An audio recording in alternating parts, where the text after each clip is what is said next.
But Don, Manny, let me ask you both, and I'll start off with you, Don, because you're the Houston representative. He's a DC Wait, what? representative. Oh, DC. I thought Dante was the DC representative. No, No. Dante's the Houston representative. Oh, damn it. That's why I wanted Vic, come on, bro. But week let me 6, ask my you, guy. because, hey, 7 weeks in, bro. I'm sorry. But That's let all me right. ask you then, because Don, you would know more. I mentioned it last week. Houston had an issue. Their wide receiver was out. We Yep. look at Houston's offense again against the defenders. They couldn't get anything going. So, do we have a problem with the Houston Roughnecks? We do not. Houston, we do not have a problem. I was about to say we should have titled this thing "Houston, we have a problem." It was Houston Roughnecks. Do we have a problem? I didn't want to get too big on the nose on it.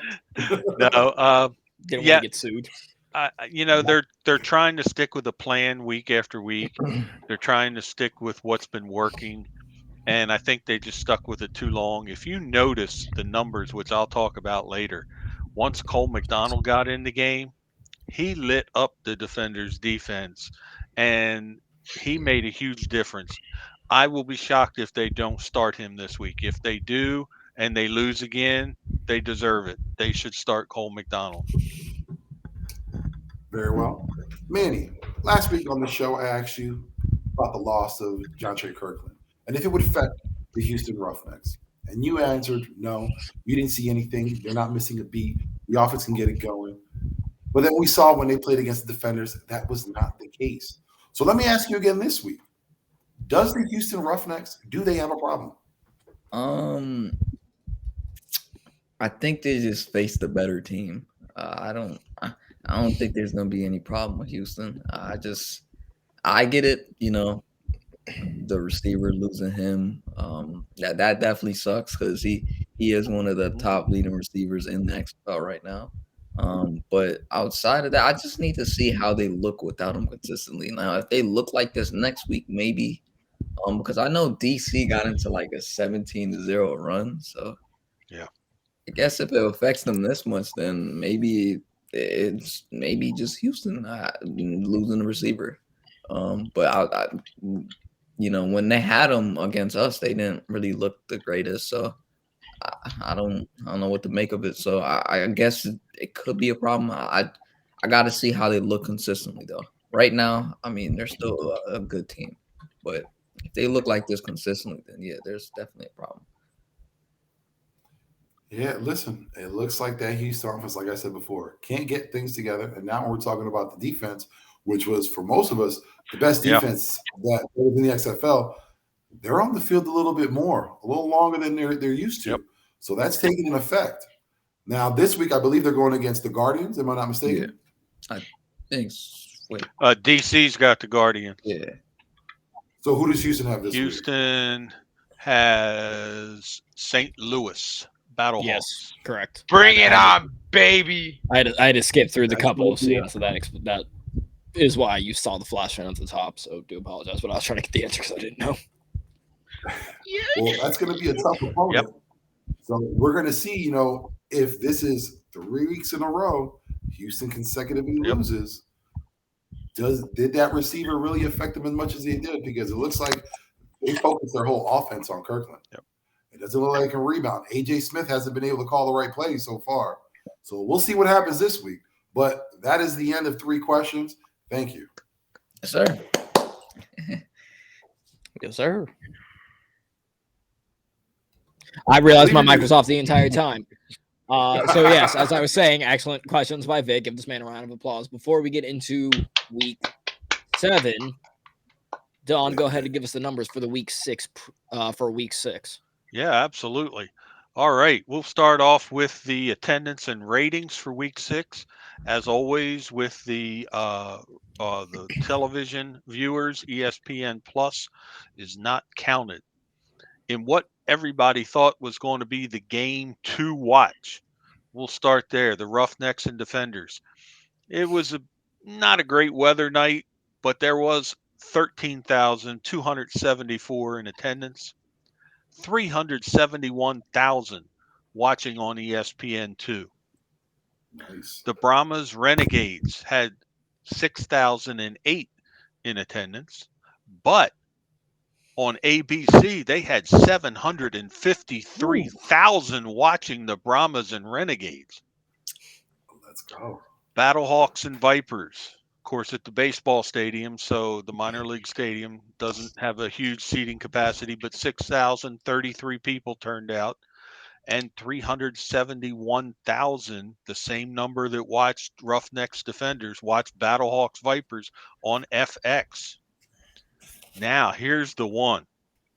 The Sea Dragons versus the Guardians. The Guardians of all teams.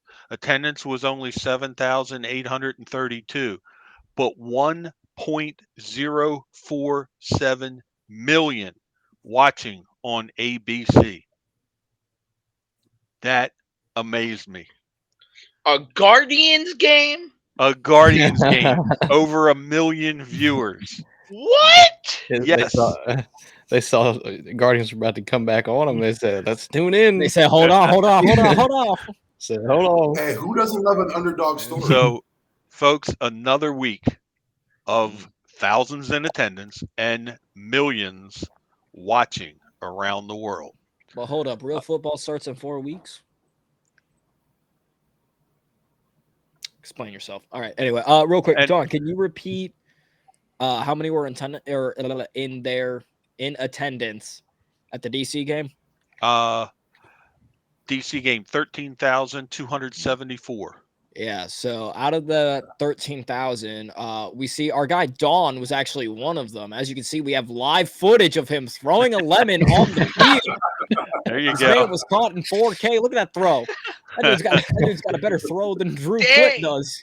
Dang, look at Don, that I form. see you No. Yep. with the Form. 10 Look out at of Don 10 go, form. bro. There Let you go. Don cook, man.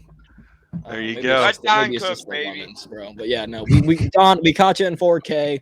Throwing Yep. the lemons. Hey, That's can I it, get man. a hashtag let Don cook in chat, please? It was a mandatory throw. I do want to throw in a couple other things from week 6 real quick. Mhm. I just want to highlight the leaders.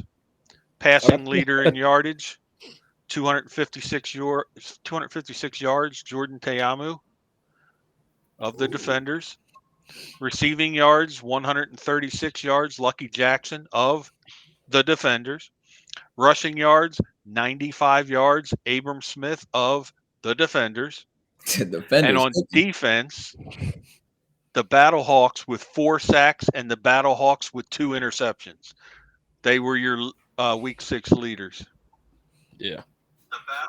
I feel like your week 6 leader and happiest fan. I feel like that one goes to Vic. That man was very happy with our Brahmas win. So happy the fact that he sent me a picture, but yeah, corporate needs you to find the difference between this picture. I'm telling you, this man Vic did the Kadarius Toney, bro. They're the same picture, man. When Vic sent that picture, bro, I was cracking up. Yep, Vic, absolutely. the second you sent that picture, and then I saw Fishin reply, because Fishin has that Kadarius Toney as a Slack, and went, "Oh yeah, Yeah. I can make a meme out of this one." Yeah, I'm glad you're happy. I'm glad your Brahmas have 2 wins now in the season, but man had the Kadarius Toney look going on, bro. What's the name of the quarterback for the Brahmas that played this week? I forget his name. Kirk Hey, Ben- don't Ben you Kerr, something like that. disrespect Kirk Benkirk, bro. Yeah, him. Say it again. Kirk Benkirk. Okay, I didn't hear you, but okay. Kirk something like that. Kirk Ben Kirk. Yeah. Yeah. They asked Oh. Vic, "Who's your favorite player on the team?" Kirk Ben Kirk. Now he He is. said I like Kurt. Oh my goodness. Man, this man. Bro, this man did his best impression of Kadarius Toney. I gotta say, it was spot on. It was spot on. Okay. I tried, man. I try to get that insane, intense look of finding you where you were at. There was a lot of hate on the Browns. I don't know what Kadarius That was fell under the category of FOFA or FAFO. like. I don't know what Please Kadarius was thinking when he said that, because all he said was, I think he said like he was getting interviewed by one of his teammates, and all he said was, "Who's your favorite teammate?" He was like, "Mahomes," and then he just Patrick made that Mahomes. face. Yo, it caught me off guard, bro. I didn't- The picture that Vic sent caught me off guard, bro. I was not expecting that. He was, My that man Vic was like this. that man was happy, bro. evil, man. That was the happiest I've ever seen Vic.